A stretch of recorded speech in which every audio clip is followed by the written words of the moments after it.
आणि असं असताना आज मुंबईमध्ये मराठी माणूस हा साधारणतः 33% एकवटलेला आहे. कसं बघता याकडे? आणि तुम्ही आता ते विचार करा. मराठीच्या मुद्द्यावर एकत्र माझा येत आहेत. तेच मुद्दा आहे. अगर मराठीच्या न्याय हक्कासाठी लढणारे तुम्ही दोघं होता.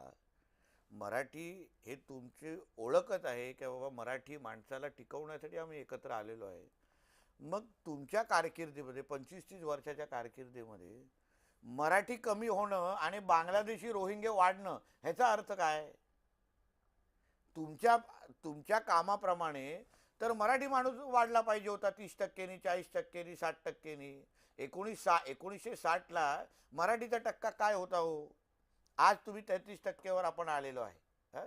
त्याच्या विरुद्ध बांगलादेशी रोहिंगे मुसलमान वाढत आहेत, 30%नी वाढत आहेत, उद्या 50%नी वाढतील. उद्या आपण हिंदू म्हणून या मुंबईमध्ये अल्पसंख्याक झालो तर काय करणार तुम्ही?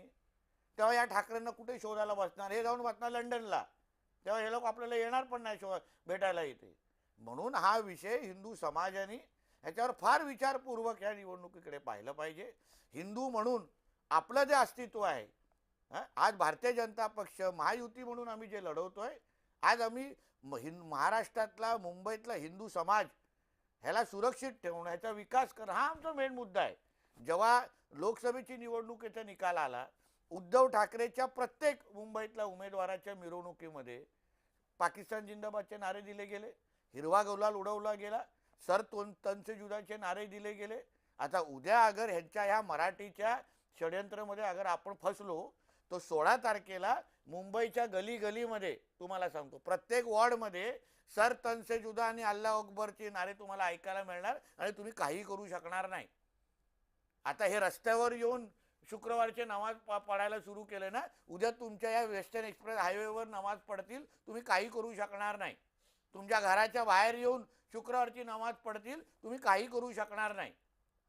कारण सगळे अधिकार महापालिके म्हणून तुम्ही त्यांना एकदा या मराठीच्या नावाने अगर तुम्ही फसून देऊन टाकले तर उद्या तुमच्या हातातून सत्ता गेल्यानंतर ऋषालीजी तुम्ही ह्यांच्या काही करू शकणार नाही.